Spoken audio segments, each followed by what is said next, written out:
Hello everyone, I hope that you're all doing well. This is me Sayyid Shujatullah. Welcome to Iqra IAS Current Affairs channel. Channel को subscribe करिए और hit the bell icon so that जब भी मैं video upload करूंगा आपको notification मिल जाएगा. आज का हमारा टॉपिक है governor related. Very important topic है दोस्तों, क्योंकि इसके ऊपर प्रीलिम्स में भी क्वेश्चंस बनते हैं, मेंस में भी क्वेश्चंस बनते हैं. और आज का हमारा जो भी टॉपिक है ना, it is more of A like controversial और वेरी पॉपुलर भी है. ये हमेशा इस तरीके के इंसिडेंट्स होते रहते हैं okay in our country.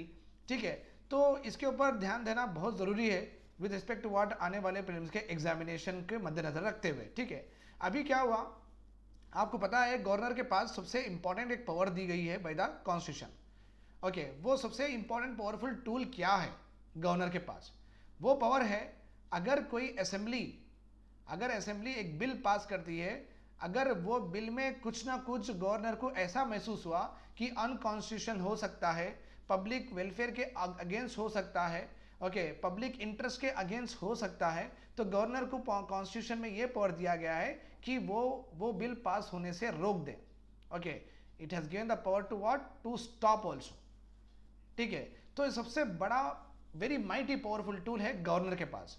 But sometimes ऐसा भी हो रहा है, क्योंकि आपको पता ही है कि अपने इंडिया में यू नो दैट यहाँ पे स्टेट गवर्नमेंट है एंड सेंट्रल गवर्नमेंट है. ठीक है, सेंट्रल गवर्नमेंट में बीजेपी है. इन द सेम वे अगर हमारे तेलंगाना में देखेंगे, टीआरएस है, तेलंगाना राष्ट्र समिति. ओके, एंड तमिलनाडु में भी डीएमके एडीएमके, यहाँ पे शिवसेना की चल रही है. सो यहाँ पे तृणमूल ममता बनर्जी की चल रही है. तो कभी कभी ऐसा भी होता कि सेंट्रल गवर्नमेंट अलग होती है, अलग पार्टी की होती है, स्टेट गवर्नमेंट अलग पार्टी की होती है. राइट, इस तरीके से भी हमेशा सेटअप्स होते हैं अपने फेडरल स्ट्रक्चर में. पार्टीज डिफरेंट पावर एज्यूम करके आते हैं with regard to what different federal units. तो यहाँ पे आप देखिए ओके, और सबसे इंपॉर्टेंट बात क्या है, ये गवर्नर को अपॉइंट करने की जो अथॉरिटी है वो है प्रेसिडेंट के पास. ओके, प्रेसिडेंट को सलाह देने वाले, एड एडवाइस देने वाले हैं सेंट्रल गवर्नमेंट में जो भी है वो लोग देने वाले हैं. ओके, इसका मतलब क्या हुआ, प्रेसिडेंट अपॉइंट करेंगे गवर्नर को, प्रेसिडेंट अपॉइंट करेंगे गवर्नर को, और प्रेसिडेंट सुनेंगे किसकी, सेंट्रल गवर्नमेंट की. तो ऑटोमेटिकली क्या हुआ, सेंट्रल गवर्नमेंट गवर्नर के थ्रू स्टेट गवर्नमेंट को सता सकती है. ओके, उनको फ्रस्ट्रेट भी कर सकती है, remember this point here. Right, तो ये इंसिडेंट जो भी है फ्रस्ट्रेट करने का, ये नया नहीं है, ये होते आ रहा है. This is commonly seen in our country. अभी लेटेस्ट में क्या चल रहा है, तमिलनाडु गवर्नमेंट ने एक नीट के रिलेटेड एक बिल पास किया है, और गवर्नर ऑफ तमिलनाडु उसे पास नहीं कर रहे हैं. ये सबसे बड़ी कॉन्ट्रोवर्सी हो गई है. ठीक है, अभी हम इस पे देखेंगे कि कॉन्स्टिट्यूशनल पोजीशन ऑफ गवर्नर है क्या.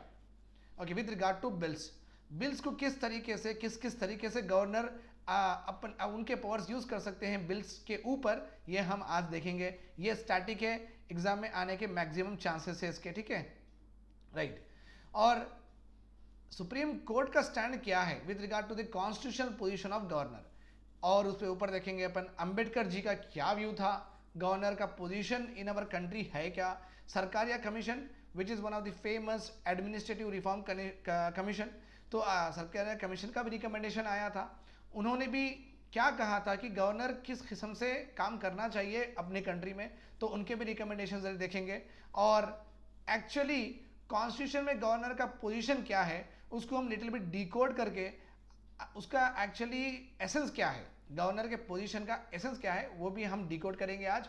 And I will also give you some way forward for your examination. Right, so all these topics we are going to cover in our lecture. Let us go ahead. Okay, bill assent करना है. Okay, bill assent, a delay, and what are the governor options, governors के पास क्या क्या options है. Okay, with is provision for definite choices, the constitution makes it obligatory for the governor to act without a wait. अभी यहाँ से ये 3 line में आपको ये समझ में आया होगा कि कॉन्स्टिट्यूशन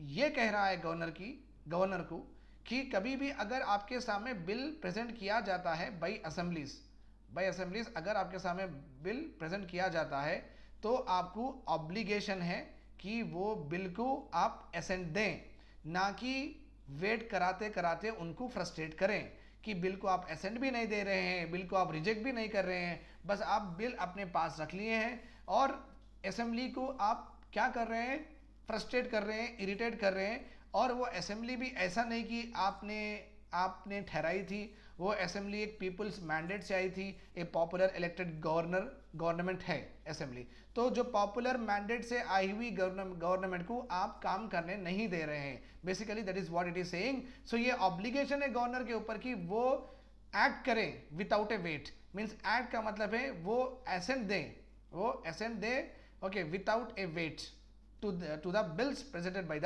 असेंबली। सो इसके ऊपर हम डिटेल में पढ़ेंगे। तो क्रक्स तो मालूम हो गया आपको, बिल को असेंट देना या डिले करना, क्या क्या गवर्नर के पास ऑप्शन है। तो ऑप्शन तो बहुत हैं, और ये ऑप्शंस किस तरीके से एक्सरसाइज करना, ये ऑप्शंस है ऑब्लिगेटरी। ये जो भी आपको ऑप्शंस दिए गए हैं गवर्नर को बिल्स के ऊपर, ये ऐसा नहीं कि आपके पास चॉइसेस है, जो बोले वो आप कर सकते हैं, ऐसा नहीं है। जो भी आपके पास चॉइसेस है वो ऑब्लिगेशंस है, उसके अंदर ही आपको खेलना है, उसके अंदर ही आपको एक डिसीजन लेना है और आपको एक्ट करना है विदाउट ए वेट। ऐसा नहीं कि 4 ऑप्शन है, मैं कब बोले अब करूंगा, ऐसा नहीं होता, right. So let us go into that what was happening there. National eligibility cum entrance test का एक बिल तमिलनाडु गवर्नमेंट ने पास किया था, ठीक है। ये पास होने के बाद में अभी Tamil Nadu government which is elected government और तमिलनाडु के स्टेट गवर्नर में, ओके, ये कन्फ्रंटेशन शुरू हो गया। कन्फ्रंटेशन का मतलब हो गया कि दोनों में नहीं बन रही है। State elected government bill pass करी है और asking the governor to give the assent, और गवर्नर साहब एसेंट नहीं दे रहे हैं। तो ये मैटर ऑफ कॉन्ट्रोवर्सी बन चुका है आज के तारीख में, ठीक है। Giving assent to the bill pass by the legislation एक नॉर्मल प्रोसेस है। कभी भी कोई असेंबली बिल पास करती है, उसको एसेंट देना एक नॉर्मल प्रोसेस है। ओके, नॉर्मल ऐसा भी नहीं कि ये कोई रूल ऑफ प्रोसीजर बुक में लिखा गया है।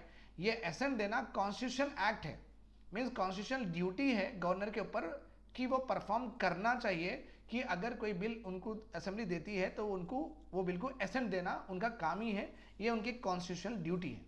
ओके, बट ऐसा क्या हो गया ऑफ लेट, आजकल हम ये देख रहे हैं कि नॉर्मल एक्ट्स पे भी, ओके, नॉर्मल एक्ट्स पे भी गवर्नर नहीं काम कर रहे हैं उनकी कॉन्स्टिट्यूशनल ड्यूटी, और उस वजह से स्टेट गवर्नमेंट्स और गवर्नर्स के बीच में बहुत सारा तनाव चल रहा है। Okay, the conduct of governor in other states is also is similar. दूसरे स्टेट्स में भी गवर्नर का जो भी है कॉन्स्टिट्यूशनल ड्यूटी जो परफॉर्म नहीं कर रहे वो वैसे ही चल रहा है वहाँ पे भी।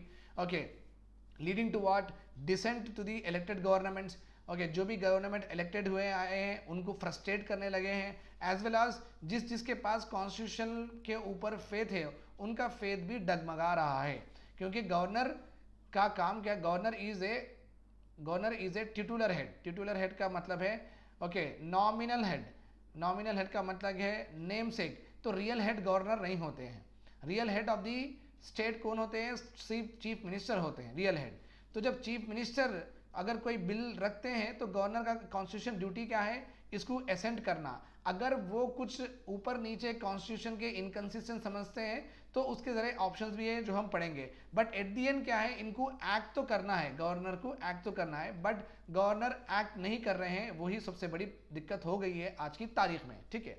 सो अभी ये स्लाइड में हम क्या पढ़ें, तमिलनाडु गवर्नमेंट ने एक मेडिकल एंट्रेंस टेस्ट के लिए एक बिल पास किया है, गवर्नर ऑफ तमिलनाडु उसको अप्रूव नहीं कर रहे हैं। और ये बिल बिल अगर गवर्नर के पास रखते हैं और इसको एसेंट देना ये गवर्नर की कॉन्स्टिट्यूशन ड्यूटी है। बट आजकल हम ये नॉर्मल ड्यूटी भी गवर्नर परफॉर्म नहीं कर रहे हैं, वो देखी जा रही है। ये ऐसा नहीं कि तमिलनाडु के गवर्नर ही कर रहे हैं, दूसरे स्टेट्स में भी इस तरीके का आपको पैटर्न मिलता है जहाँ पे इलेक्टेड गवर्नमेंट्स बिल रखते हैं गवर्नर के सामने और गवर्नर वो बिल को एक्सेप्ट नहीं कर रहे हैं। तो इस तरीके का पैटर्न चलते आ रहा है, थोड़ा बहुत आजकल चल रहा है। ओके, पॉपुलर भी है, बर्निंग टॉपिक्स में भी आ रहा है, रोज का हो गया आजकल तो। ओके, अगर इस तरीके से चलते रहा, जो इलेक्टेड गवर्नमेंट आई है पीपल मैंडेट से, तो फिर उनका तो एग्जिस्टेंस ही नहीं रहा ना। क्योंकि वो लोग जो मैनिफेस्टो से आए हैं, वो लोग जो एजेंडा लेके आए हैं, वो लोग जो प्रोमिसेस लेके आए हैं, ओके, उस प्रोमिसेस पे, उस एजेंडा पे, उस मैनिफेस्टो पे उनको उनकी आवाम, उनकी पब्लिक इलेक्ट की है, इलेक्ट करके पावर दी है। तो फिर जब ये इलेक्ट करके पावर देने के बाद में जब ये इस तरीके के इनिशिएटिव्स लेते हैं जिससे उनका मैनिफेस्टो प्रोमिसेस फुलफिल करने की बारी आती है, बट गवर्नर करने देने नहीं दे रहे हैं, तो ये किस तरीके का सेटअप हो गया है? It will lead to what? Discontentment among the state government. Okay, और ये सही भी नहीं है कॉन्स्टिट्यूशन के ऊपर। ओके, जो those who believe in the faith, those having a lot of faith in the constitution, वो भी उनका फेथ भी डगमगाएगा अगर इस तरीके से चलता रहा। ठीक है, पोजीशन ऑफ गवर्नर देख लेंगे। चलो, पोजीशन ऑफ गवर्नर, गवर्नर को पहली बात तो अपॉइंट करते हैं प्रेसिडेंट। ओके, और 5 साल के लिए अपॉइंट करते हैं। Please remember this, for 5 years governor is appointed. और बात याद रखिए, गवर्नर का नॉर्मल 5 year टर्म है, but governor holds office at the pleasure of government, pleasure of president. President जब तक चाहे जब तक गवर्नर ऑफिस में रह सकते हैं। इसका मतलब इनका एक सिक्योरिटी ऑफ टेन्यूर नहीं है इनका। 5 साल के लिए अपॉइंट करते हैं, ये तो सही है। ओके, बट सिक्योरिटी नहीं है, 5 साल तक रहेंगे या नहीं रहेंगे किसी को नहीं पता है। ओके, दैट्स वाई जब तक चाहने का मतलब ही है प्लेजर। जब तक प्रेसिडेंट चाह रहे तब तक गवर्नर ऑफिस में रहेंगे। जब उनको डिसप्लेजर हो जाएगा, जब उनसे गिले शिकवे हो जाएंगे, तो कभी भी उनको निकाल दे सकते। सो गवर्नर के पास 5 साल की तो टेन्यूर दी गई है, बट सिक्योरिटी ऑफ टेन्यूर नहीं दी गई है in the constitution. Okay, fine. So governor is appointed by the president. Okay, it means what? President को एक्ट करना है PM and council of ministers के हिसाब से। ओके, तो इनडायरेक्टली ये हो गया कि यूनियन गवर्नमेंट सेलेक्ट करेंगी एक गवर्नर को, और गवर्नर का रिकमेंडेशन प्रेसिडेंट के पास जाएगा, प्रेसिडेंट उसके ऊपर अपॉइंटमेंट लेटर साइन करेंगे। सो बेसिकली प्रेसिडेंट अपॉइंट नहीं कर रहे हैं, ओके, यूनियन गवर्नमेंट ही अपॉइंट कर रही है। Article 154(1) of the constitution also says gives executive power of the state. Okay, governor के पास कौन से पावर दिए गए हैं? Executive power of the state. Okay, and governor को ये पावर्स एक्सरसाइज करना है in accordance with the constitution. तो इनका अब गवर्नर का अपॉइंटमेंट, उनके क्या पावर्स है, आर्टिकल 154(1) में कॉन्स्टिट्यूशन में मेंशन किए गए हैं। ठीक है, गवर्नर एंड किस तरीके से मेंशन किए गए हैं? Okay, governor can act only on the aid and advice of what? Council of ministers and CM and council of minister. So जो सीएम और उनके काउंसिल ऑफ मिनिस्टर जो भी रिकमेंडेशंस, जो भी पॉलिसी, जो भी स्कीम्स, जो भी लॉ लेके आते हैं, सो गवर्नर का काम क्या है? उनकी एड एंड एडवाइस से वो बिल्स को, वो लॉज को एसेंट करें, वो बिल्स को वो एसेंट करें। तो गवर्नर का काम ये है। सो गवर्नर का अपॉइंटमेंट कौन कहते हैं? प्रेसिडेंट। और इनके एग्जीक्यूटिव पावर्स ऑफ गवर्नर कहाँ पे मेंशन है? 151(1) आर्टिकल में है। ओके, और इनको किस तरीके से डिस्चार्ज करना है इनका executive power? According to the constitution. Okay, और कॉन्स्टिट्यूशन में किस तरीके से करना बोल के लिखा हुआ है? According to the aid and advice of council of ministers. Okay, और ये सिमिलर प्रोविजन 1935 एक्ट में भी था, government of India act, which is also called as what? Which is also called as Magna Carta of Indian constitution. ये वहां पे भी लिखा हुआ है। Okay, same to same provision है। ठीक है, फाइन। जब भी 1935 में भी governor according to the council of minister he advice लेके काम करते थे, और आज की तारीख में कॉन्स्टिट्यूशन आने के बाद में भी governor CM and council minister से एडवाइस लेके ही काम करना लिखा हुआ है। सो ऑलमोस्ट लाइक प्रोविजन 1935 में और अपना कॉन्स्टिट्यूशन 1950 में एनफोर्स होने के बाद में मैक्सिमम सेम है। बट कहीं पे भी ये नहीं है कि गवर्नर पावरफुल है। दो में भी, 1935 एक्ट में भी और अपना कॉन्स्टिट्यूशन बनने के बाद में भी, ये प्रॉपरली दिया गया है कि गवर्नर एक कॉन्स्टिट्यूशनल हेड है। ओके, देखिए, कॉन्स्टिट्यूशनल हेड है, बस उतना ही, not a executive head. Execute करने का मीन्स डे टू डे काम करने का, डे टू डे पॉलिसीज लाने का, डे टू डे स्कीम्स लाने का, डे टू डे ऑर्डर्स लाने का, ये काम पूरा सीएम और उनके काउंसिल ऑफ मिनिस्टर्स का है। ओके, तो एग्जीक्यूटिव पावर्स इनके हैं, गवर्नर सिर्फ कॉन्स्टिट्यूशनल हेड है। मीन्स कॉन्स्टिट्यूशन बराबर चल रहा है या नहीं चल रहा है, गवर्नर का काम है वही देखना। गवर्नर का काम क्या है? वही देखना। तो that is what is called as what? Constitutional head. Okay, fine. अभी सुप्रीम कोर्ट क्या बोलती है with regard to governor? Supreme Court in Shamsher Singh versus state of Punjab में ये बोलती है, okay, it is clearly defined what governor का पोजीशन को प्रॉपरली यहाँ पे ये केस में सुप्रीम कोर्ट ने डिफाइन किया है. We declare the law of this branch of our constitution to be that president और गवर्नर, ओके, प्रेसिडेंट और गवर्नर जो भी हमारे कॉन्स्टिट्यूशन में और लॉ ऑफ लैंड में जो भी है, they are the custodian of all executives and other powers under various articles. That is true. CM and Council of Minister, PM and Council of Minister, governor और president से ही appoint किए जाते हैं, ठीक है. They are the custodian of all executives, okay, ये भी सही है. और they are the ones who will see that articles of the constitution are properly implemented or not, ये भी सही है, ये भी करेक्ट ही है. ओके, बट ये भी लिखा हुआ है कि they have to do everything on account of what advice of their ministers, okay, and who know the situations exceptionally well and better than them. तो कॉन्स्टिट्यूशन में ये तो लिखा हुआ है कि भाई governor and president constitution heads है, उसमें कोई बड़ी बात नहीं है. पूरे एग्जीक्यूटिव्स वही लोग अपॉइंट करते हैं, ठीक है, वो भी बड़ी बात नहीं है. और जो भी कॉन्स्टिट्यूशन में जो भी आर्टिकल्स है, वो आर्टिकल्स किस तरीके से इंप्लीमेंट हो रहे हैं नहीं हो रहे, वो भी उनको ही देखना है, तो वो भी सही है. बट जो भी वो एक्ट करेंगे वो aid and advice of PM and council of minister and CM and council of minister in respect to president and governor करना चाहिए.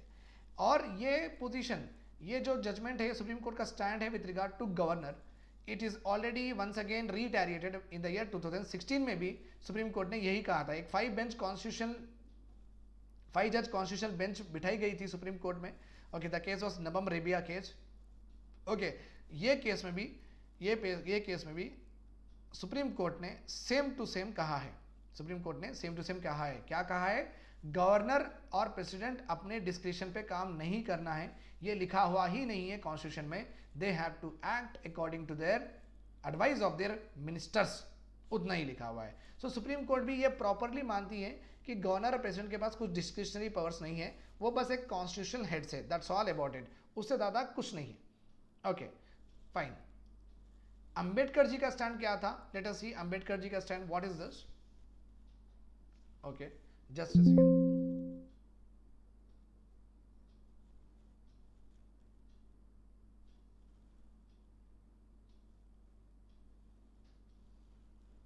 राइट.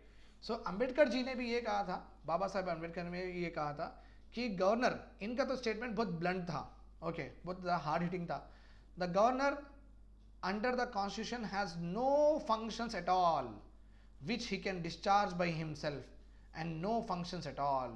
तो इन्होंने प्रॉपरली ये कहा था कि गवर्नर का जो पोजीशन है अपने कॉन्स्टिट्यूशन में, वो ऐसा पोजीशन है कि वो खुद से कोई भी डिसीजन वो खुद से नहीं ले सकते हैं. वो अगर डिसीजन लेना तो वो काउंसिल ऑफ मिनिस्टर के एडवाइस से ही लेना. तो सुप्रीम कोर्ट ने भी ये कहा था, बाबा साहेब अंबेडकर जी ने भी ये कहा था, और Sarkaria commission which is a very famous administrative reform commission, इनका भी यही राय थी. Okay, so it is well recognise principle, ये रूल है, वेल रिकॉग्नाइज रूल है. The council of ministers enjoy the confidence of the assembly. Okay, और उनके मैटर्स में एडवाइस लेके ही गवर्नर को काम करना चाहिए, अनटिल एंड अनलेस गवर्नर ये महसूस नहीं करते हैं कि कुछ ना कुछ ओके स्टेट में अनकॉन्स्टिट्यूशनल हो रहा है.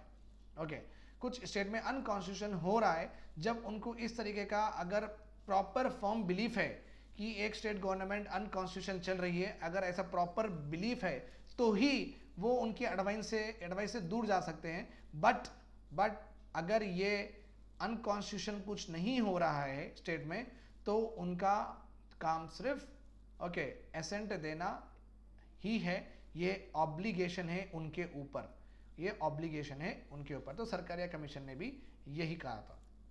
राइट. अभी क्या हुआ? Issue of governor of Tamil Nadu not deciding for the request for assent to the NEET bill pass by the assembly even after the passage of more than 2 months. 2 महीने हो गए तमिलनाडु स्टेट गवर्नमेंट ने नीड बिल पास किया था, और governor of Tamil Nadu उसके ऊपर ascent ही नहीं दे रहे, खाली बैठ के हैं. Okay, so what exactly the options are there with the governor के पास क्या क्या ऑप्शंस है विथ रिगार्ड टू, अगर असेंबली एक बिल देती है तो गवर्नर क्या क्या कर सकते हैं. पहली बात तो गवर्नर के पास 4 ऑप्शंस है. Okay, governor is having 4 alternatives. एक तो है ये एसेंट दे सकते हैं, नंबर 1. एक तो है ये एसेंट दे सकते हैं. दूसरा है ये विथहोल्ड, एसेंट विथहोल्ड भी कर सकते हैं। तीसरा है ये जो भी बिल स्टेट गवर्नमेंट पास करती है ये बिल को वो प्रेसिडेंट के पास भेज सकते हैं। ओके सर मैं नहीं देखूंगा, ज़रा मुझे इसमें डाउट दिख रहा, आप देखिए। तो governor can reserve A bill for the consideration of president, ठीक है। और फोर्थ क्या है, ये बिल पढ़ने के बाद में अगर इनको कोई चीज़ सही नहीं दिखी तो ये बिल रिटर्न कर सकते हैं असेंबली को, देखो भाई आप बिल पास करें, मुझे कोई दिक्कत है बिल से 2-3 प्रोविजन से, इसके ऊपर आप थोड़ा और काम करिए, काम करके फिर मुझे बिल दीजिए, ठीक है। तो ये 4 ऑप्शंस हो गए, एक तो है एसेंट, एक तो है एसेंट नहीं देना, तीसरा है प्रेसिडेंट के पास रिजर्व करना, चौथा है return to the bill, okay, to the return the bill to the state assembly.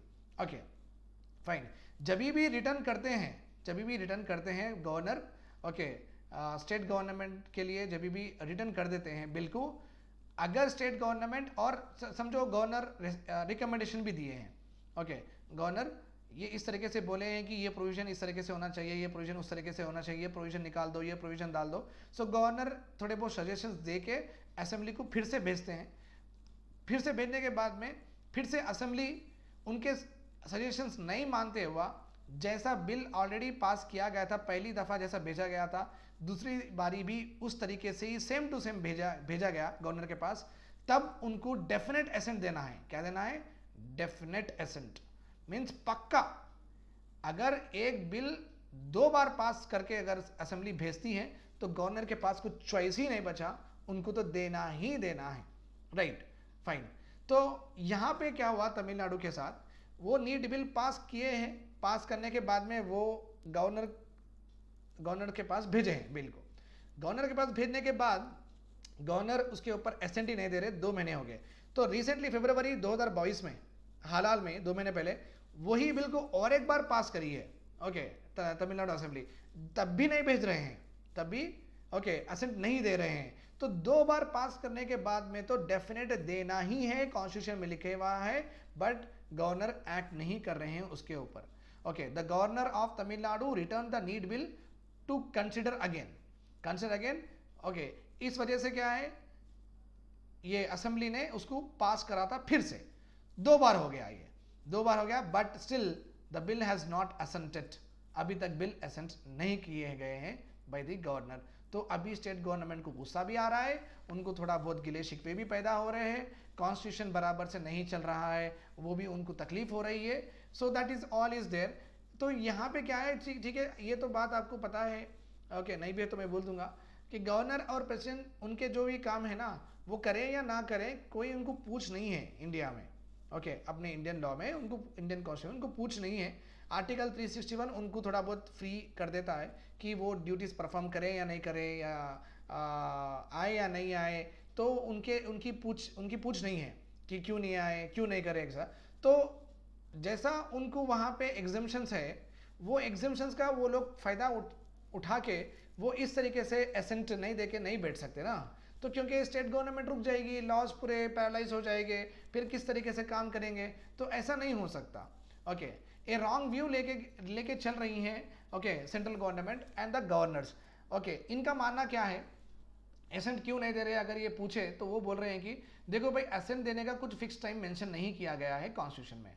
Accent देना बोल के मगर 15 दिन में देना है या 40 दिन में देना है, इस तरीके का कुछ टाइम फ्रेम नहीं है, इसलिए हम एसेंट नहीं भी दिए तो क्या फर्क पड़ता, right? That's what they are saying, but needless to say it is a very very wrong view of the governor's position. Governor के पोजीशन का बहुत रॉन्ग व्यू है। Okay, the governor can postpone a decision indefinitely, इस तरीके का कहीं पे भी मेंशन नहीं किया गया है कॉन्स्टिट्यूशन में। देखिए, अगर मैं ए के पास अगर मैं 4 फ्रूट्स रखता हूँ, 4 फ्रूट्स रख के बोलता हूँ कोई सा भी एक ले लो, इसका मतलब क्या है, ए के पास कोई चॉइस नहीं है, डेफिनेटली ए लेना, एक ना एक तो फ्रूट लेना ही है। अगर एक भी फ्रूट नहीं खाएगा तो ये मर जाएगा ए, ठीक है, तो चॉइस तो है नहीं, तो डेफिनेटली लेना है। इस तरीके से जब गवर्नर के पास, ओके, जब गवर्नर के पास 4 ऑप्शंस है, इसका मतलब कॉन्स्टिट्यूशन फ्रेमर्स ये चाहते हैं कि वो 4 ऑप्शंस में से कोई एक ऑप्शन अडॉप्ट करें और जल्द से जल्द उसके ऊपर एक्ट करें और जो भी लॉस है उसको पास करें। तो 4 ऑप्शन फिर देने की जरूरत ही क्या है, डिस्क्रिशनरी पावर्स ही दे देते थे इस अगर ऐसा होता था तो, मगर अपने कॉन्स्टिट्यूशन में डिस्क्रिशनरी पावर्स नहीं दिए गए ना।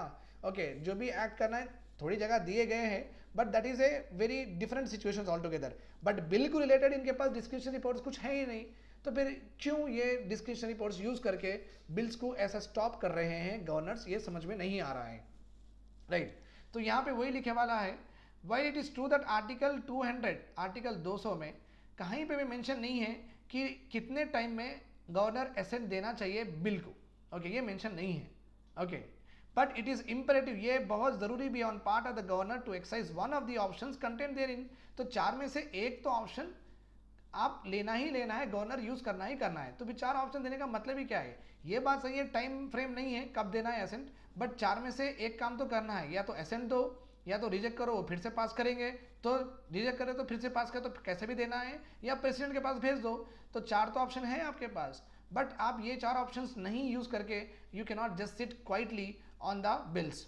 एक कॉन्स्टिट्यूशनल अथॉरिटी है आप, ओके, और आप इस तरीके से छोटे छोटे लूप होल्स लगा के आप कॉन्स्टिट्यूशन को सरकमवेंट ऐसा तोड़ मोड़ नहीं कर सकते हैं, okay, and taking the advantage of what omission, कोई चीज़ नहीं लिखी हुई है कॉन्स्टिट्यूशन में, मतलब नहीं कि आप उसका फायदा उठाएं, तो ये गलत बात है। The option mention in article 200 is meant to be exercised by the governor without any delay. तो 4 ऑप्शन देने का मतलब ये है कि आप विदाउट एनी डिले आप जल्द से जल्द यूज करें, या तो आप एसेंट दें या तो आप रिजेक्ट करें, रिजेक्ट करने के बाद वो और एक बार भेजेंगे, या तो आप प्रेसिडेंट के पास रिकंसिडरेशन के लिए भेज दिए, मगर आप कुछ भी नहीं करके आप खाली नहीं बैठ सकते।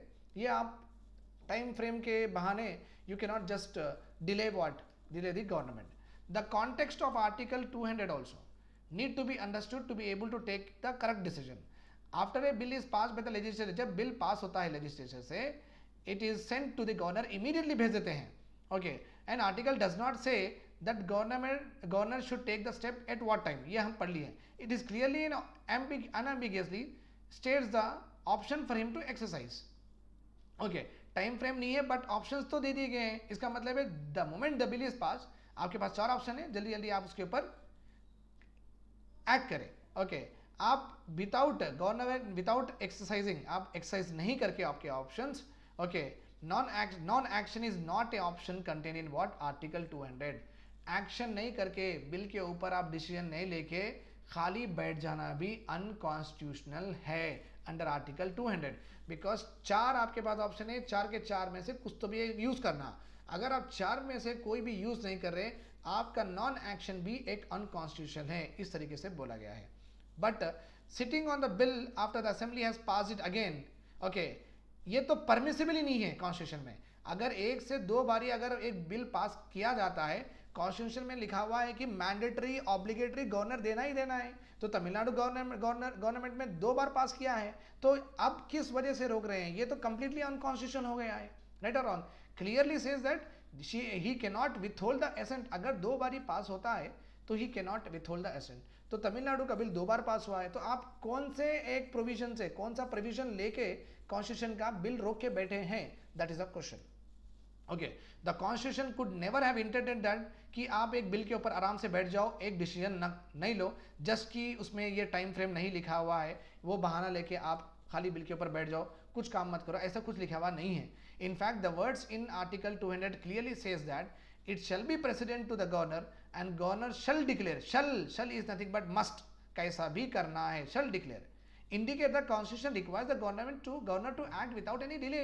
ये तो obvious reason है कि गवर्नर जल्द से जल्द असेंबली पास के इस बिल को वो एसेंट या 4 में से कोई ऑप्शन लेना बहुत जरूरी है, shall declare ले, okay, the legislature passes a bill because there is an urgency about it obviously, okay, bill क्यों पास करते हैं, क्यों कोई चीज़ को करेक्ट करना है, ओके, सोसाइटी में कुछ ना कुछ करेक्ट करना है, तो ज़रूरत के हिसाब से, स्पेशल नीड्स के हिसाब से बिल जल्द से जल्द पास करते हैं। तो आप उसको खाली कैसे बैठ सकते हैं, क्योंकि चलो भी नीट है, बच्चों का मुस्तकबिल है, बच्चों का करियर है, आप ऐसे ही 2-2, 4-4 महीने बैठ जाएंगे तो फिर एडमिशन्स आने का टाइम है, तो आप इस तरीके से बैठ नहीं सकते ना। So it will generally paralyse, it is not the constitutional policy to frustrate the legislative will as express through the bill. और ये भी नहीं है, कॉन्स्टिट्यूशन में अपने फेडरलिज्म है, कॉन्स्टिट्यूशन में अपने क्या है, फेडरलिज्म है, तो आप इस तरीके से अगर ऐसा रोक के बैठते हैं, so central government is pressurizing the state government और इस तरीके से ये कहा भी जाता है, इस तरीके से ये मान लिया भी जाता है। सो ये भी कॉन्स्टिट्यूशन स्कीम के बाहर है। कॉन्स्टिट्यूशन में स्टेट गवर्नमेंट का खुद का अपना एक ओन एग्जिस्टेंस है, सेंट्रल गवर्नमेंट का खुद का एक ओन एग्जिस्टेंस है। ये दोनों अपने ओन स्फीयर में काम करना है। अगर स्टेट गवर्नमेंट को किसी तरीके से सेंट्रल गवर्नमेंट काम करने नहीं देती है, ये भी अनकॉन्स्टिट्यूशनल है। तो यहाँ पे दो तरीके से अनकॉन्स्टिट्यूशनल काम हो रहा है। एक तो गवर्नर काम नहीं कर रहे हैं जो उनको काम करना चाहिए, वो जो मैंडेटरी ऑब्लिगेशन और कॉन्स्टिट्यूशनल ड्यूटी है उनकी। दूसरा क्या है, स्टेट गवर्नमेंट को इस तरीके से सताना भी, उनके जो फेडरल फ्यूचर से उनके जो ओन स्पीयर में जुरिडिक्शन में एंक्रोच करके फिर उनको भी इरिटेट करना, ये भी अपनी कॉन्स्टिट्यूशनल स्कीम के कॉन्स्टिट्यूशनल एस्पेक्ट के गलत है। Okay fine. An undemocratic option, तो आप यहां पे देखिए, in the opinion of this writer, okay, this option is undemocratic and especially against federalism. That is what I have already told you. United state में, okay, अगर United kingdom UK में अगर monarch जो यूके की जो queen है, अगर उन्होंने रिफ्यूज कर देता है, अगर उन्होंने रिफ्यूज कर देते हैं, okay, bill pass by the parliament, वो अनकॉन्स्टिट्यूशनल माना जाएगा।